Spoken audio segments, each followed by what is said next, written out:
Conheceu a música na infância através do seu pai. Teve aulas com Sam Davis Jr. e com Fred Steele. Cantou no lendário Beco das Garrafas ainda adolescente. Foi comparada a Josephine Baker e a Carmen Miranda. A sua carreira alçou sucesso internacional, tanto nos Estados Unidos como na Europa. Foi a primeira cantora a gravar em disco um samba-enredo. Apresentou ao Brasil um ritmo próprio, o carimbó, ritmo popular do Norte. Ao lado do seu pai, o saxofonista de reconhecimento internacional, Booker Pittman, consolidou sua decisão pela música. O papo no perfil de hoje é com a talentosa cantora Eliana Pittman. Alô. Eliana, muito obrigada pela sua presença aqui no perfil. Obrigada, amiga. Obrigada. Muito bom ter você aqui para a gente conversar sobre essa sua linda carreira. Obrigada. Que já completa quantos anos? Eu comecei a cantar em 61. Então já vão Quanto tempo? 50 e algum pouquinho, né? 50 e um pouquinho, hein? 61 para quando? 2016, já temos 54. Então, é isso daí. Quando eu fiz 50 anos, não comemorei, não. Por quê? No Brasil, idade não conta. Inclusive, eu quero registrar que nós perdemos hoje o Calbi Peixoto, que é uma referência em matéria de resistência a um país que tem muito pouco memória artística. E Calbi conseguiu resistir durante 60 anos, uma carreira maravilhosa, morreu na ativa, morreu com todas as televisões cobrindo a importância dele no cenário musical artístico brasileiro, e foi-se com ele uma era, foi-se com ele um tempo, e que eu sempre digo que eu tive muita sorte, que eu nasci num tempo que o mundo estava fácil de se viver, o mundo era bonito de se viver. E hoje em dia, quem teve, teve. Quem não teve, não teve. Inclusive, foi incrível. Comentei com o nosso motorista que passou um programa no Jalapão, que é lá no meio do Tocantins, que é um lugar que nunca existiu, né? Mas tá lá. E, segundo dizem, é um lugar belíssimo. Não, é lindo, o lugar é lindo. Aí, no meio do nada, tem um senhorzinho que é casado há não sei quantos anos com aquela senhorinha. E estão os doisinhos ali de mão dada. E eu vejo aquela coisa na mão da velhinha, era um celular, no meio do nada, a velhinha pegada ao celular. E eu falei, gente, o mundo acabou. O mundo está acabado, porque se naquele final do mundo, uma velhinha casada, mas acho que é com 50 anos com o mesmo homem, está pegada ao celular, assim, sabe? Então, o mundo hoje em dia, se você não tiver dedinhos, tu não vive. É verdade. E a comunicação está vivendo o seu reverso, né? Porque você avança na tecnologia, mas você perde algumas coisas. Teu telefone não toca. É o avanço. Falando em avanço, a gente vai voltar um pouquinho no tempo para contar como você começou a sua vida profissional, que foi pelo seu pai, como eu disse, pelo Booker, e que te deu aquele incentivo e você acreditou, segurou e foi. Não foi isso, Eliana? Foi sim. Foi inclusive que quando eu comecei a cantar por necessidade, porque em 61, em abril de 61, iria acontecer um evento aqui no Rio de Janeiro. Em 61, as embaixadas ainda eram aqui no Rio de Janeiro, as embaixadas, todas as embaixadas, ali na São Clemente. E meu pai, por ser um músico famoso americano, ele que fazia o som da embaixada americana. E ia haver um evento grande, comemorativo, e viria a banda dos Fuzileiros Navais para tocar nesse evento, e o embaixador comentou com o Booker Pittman que queria uma figura feminina para cantar e que tivesse um negócio de postura, né? E o Booker tinha uma cantora que cantava lá na orquestra dele, que ela era mal comportada, entendeu? Ela dava uns desvios no meio da festa, namorava com o dono da festa, fez umas confusão danada. E então o Booker me ensaiou uma música americana chamada Mama Don't Want No Music Playing Here, para eu cantar com ele nesse evento. Aí ele me treinou, que eu estudava em colégio americano, me treinou tudo direitinho, e eu estava toda treinada, tinha a roupa tudo bonita. Não é que o avião com os fuzileiros caindo na Baía de Guanabara não teve evento, mas eu estava treinada. Então, como eu estava treinado, o Boca tinha um programa na TV Rio, o tempo na TV Rio era lá no posto 6. Aí, como eu estava treinada, ele disse assim, você vai na televisão cantar comigo. Aí eu fui cantar Mama Don't Want No Music Play Here.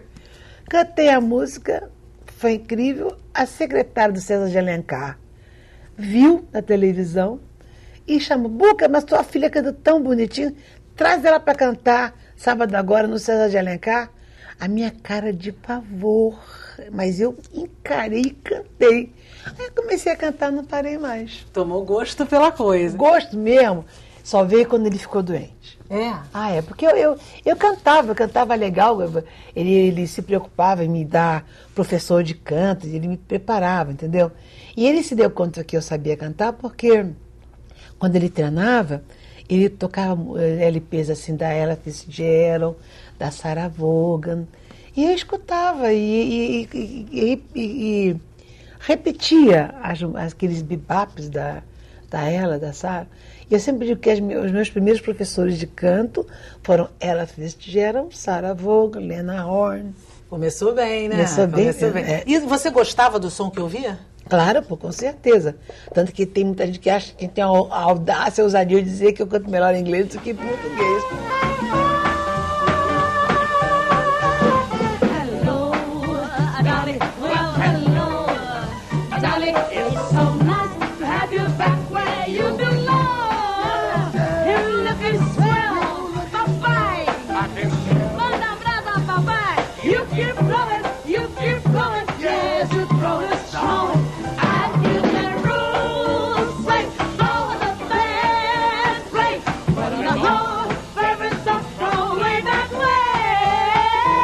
Até hoje. Eu gosto quando você canta em inglês. Ai, meu Deus do céu. E você? Eu não sei lá, é o seguinte, a técnica de cantar americano é uma técnica. E a técnica de cantar em português, que naquela época era bossa nova, é um negócio totalmente intimista, para dentro. E a música americana é para fora. Então, até quando eu tive o professor da Barbra Streisand, que era o Fred Steele, que quando fomos fazer um show na NBC, de Coast to Coast, no Jack Parr, que foi em 64, que eu tive a oportunidade de diferenciar o que era cantar em inglês e o que era cantar em português, porque era um negócio muito louco, de você querer, na época da Bossa Nova, olha que coisa mais linda. Aí você vem com Rockabye Your Baby, entendeu? Era um negócio assim totalmente diferente. E eu tinha que navegar nas duas escolas sem ter quem me explicasse o que era o quê. Aí, quando eu fiquei na América, com o professor da Barbra Streisand, que era professor de canto, que ensinou a técnica de se cantar, porque, inclusive, aqui no Brasil, logo que eu comecei a cantar em site, foi em 62. O Boca me colocou como um professor de canto lírico, era o professor Nino Crine, para me ensinar a respirar. E era uma loucura, porque aí, isso em 62, depois eu vi em 64. O professor Nino Crine era o professor do Teatro Municipal, cantor lírico. E aí teve um dia que eu chego para cantar com o pai, e ele falou assim, tu vai parar com esse professor? Eu falei, mas por quê? Que estava assim, olha que coisa mais linda, cheia de graça. Eu estava querendo colocar técnica, entendeu? Mas não... Aí não para com esse professor que não está funcionando. Não está dando certo. Ou está cantando, volta a escutar, ele fez Gera, porque... É a tua praia. E aí, daí talvez da confirmação das pessoas acharem que eu cantava melhor em inglês do que em português. Mas hoje em dia eu consigo colocar as duas coisas no mesmo balaio e dar um jeito. E essas aulas que você, como você mesma está dizendo, elas eram muito diferentes do canto americano para o canto em português. Com certeza. Né? São técnicas, maneiras de cantar muito diferentes. Mas te valeu, te deu mais segurança como cantora? Claro, com certeza, claro. O conhecimento é tudo, paixão. Sabe, conhecimento de como tem um diafragma, que não sabia que era diafragma. Hoje em dia a gente sabe o que é, como usar, quando usar, e tem volume para música americana é um, para música brasileira é outro. Você começou a cantar nos anos 60, como você está falando. 61. 60 e pouquinhos, né? Início dos anos 61. 60. Exatamente 61. E essa era uma época que ainda se tinha muito preconceito contra as mulheres. Ainda se tem, mas era muito maior. Você sofreu preconceito por ser mulher cantora? Não, eu era muito criança, então não era o momento de sofrer, porque era criança. E adiante teve? Não, eu senti porque eu tive uma grande sorte de ter um pai chamado Booker Pittman, que era um músico conceituado, respeitado americano, que abria as portas todas para mim e me protegia muito, entendeu? Tanto que eu cantei por insistência do Booker. Que ele falou, não, você vai ser cantora assim. E eu somente vinha confirmar que eu queria ser cantora quando nós já tínhamos passado temporada na Argentina, temporada na Alemanha, temporada nos Estados Unidos, que nós estávamos nos Estados Unidos com carreira formada lá, e que foi quando, em 64, nós fomos para a América para fazer uma apresentação. Ficamos em 64, 65, 66, e nesse ínterim ele me trouxe ao Brasil para conhecer o que era uma escola de samba, porque eu sou carioca, fui criada em São Paulo, nunca tinha visto uma escola de samba, tanto que quando eu escutei na Presidente Vargas, O Mundo Encantado de Monteiro Lobato, eu me apaixonei por aquela música, falei, eu vou gravar. E o pessoal falou, não, você não pode gravar, porque isso é samba lá da escola de samba, não se grava essas coisas. Eu sou a primeira cantora que gravou o primeiro samba enredo foi gravado por Eliana Pittman. E isso aí, pessoal, é um mérito meu que ninguém pode, no futuro ainda vão se lembrar disso. Então, ele dizendo, você vai ao Brasil para você se entender. Mas quando nós voltamos para lá, eu acho que ele sentiu que estava doente. Tanto que nós voltamos ao Brasil e ele constatou que realmente estava doente. Ele teve câncer de laringe, que no dia que ele foi no médico, o médico disse, olha, você vai parar de cantar agora. Eu estava esperando por ele na TV Rio, que era um medley daqueles potentes que a gente cantava americano. Esse Helena vai lá e tira a minha parte fora, e você vai cantar só a sua parte do medley, e quando a gente chegar em casa a gente vai conversar. Dito isso, ele disse, olha, o negócio é o seguinte, a partir de hoje você vai cantar sozinha, porque eu não vou poder cantar, mas que está acontecendo isso, assim, assim, assim comigo. Aí eu falei, então eu vou parar de cantar também, porque não sei se, mas o que vale é uma dupla sertaneja, que nós éramos naquela época, né? Me passava na minha cabeça de cantar sem ele. Aí ele falou assim, não tem enganado, você vai ter que cantar, porque mais do que nunca, quem é que vai sustentar a casa? E tem outra coisa, se você não trabalhar, de que vai valer eu ter te ensinado tudo que eu te ensinei, você tem que provar que você aprendeu. E aí realmente eu entendi que eu realmente eu iria ter que cantar, e eu realmente me conscientizei de que não era brincadeira. E antes disso, você chegou a pensar, antes dessa decisão, você chegou a pensar em ser diplomata? Isso quando eu era criança ainda, eu queria achar que sendo diplomata eu ia poder viajar pelo mundo todo, ia viajar, porque eu sempre tive vontade de viajar. Eu sempre achei que o mundo está lá, você que tem que ir de contra o mundo. O mundo hoje em dia, você através da internet, você pode até que invadir os mundos, mas naquela época não tinha internet, não tinha nada disso, então se você não vai, o mundo não vem até você. Com certeza. Você teve a experiência muito bem sucedida de ter cantado nos Estados Unidos, depois na Europa, e sempre solidificando a música brasileira, não só, mas bastante, e com sucesso. O mercado lá parece que muito melhor do que o nosso. Em nenhum momento você pensou em ficar por lá e não voltar ao Brasil e consolidar sua carreira fora do Brasil? Não.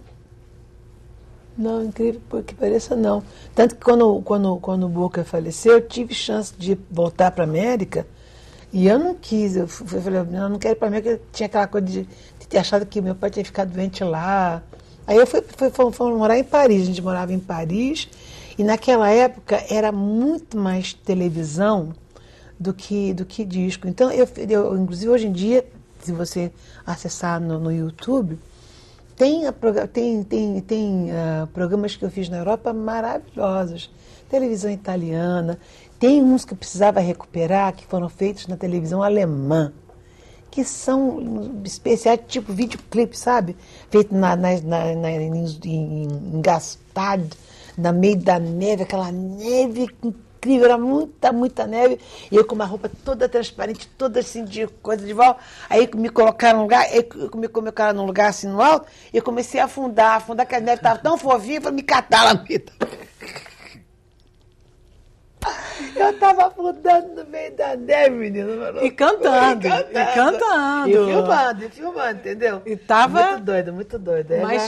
muitas aventuras. E não parou de cantar nem descendo na neve. Não. Pra você ver que você gosta do ofício, né? Você gosta mesmo do ofício. Com certeza. Aí você voltou pro Brasil, vida seguiu, carreira que segue. Porque é o seguinte, porque o professor falava, e eu tinha um treco atravessando a garganta, que é o seguinte, ela canta muito, muito bem inglês, mas ela não vende disco. Aí eu voltei para eu lancei o João Nogueira, lancei Geraldo Azevedo, lancei Martinho da Vila, lancei o Penduca. Então, fiz o Cimar é Meu, no Odeon, e depois lançamos as misturas de carimbó, que são lá do Belém do Pará. Que você descobriu adiante. Exatamente. E tem uma história ótima que eu quero que você conte para o pessoal daqui a pouquinho. A gente vai fazer um pequeno intervalo e a gente volta com esse papo delicioso com a Eliana Pittman. Você não vai sair daí, que é rapidinho. A gente volta já.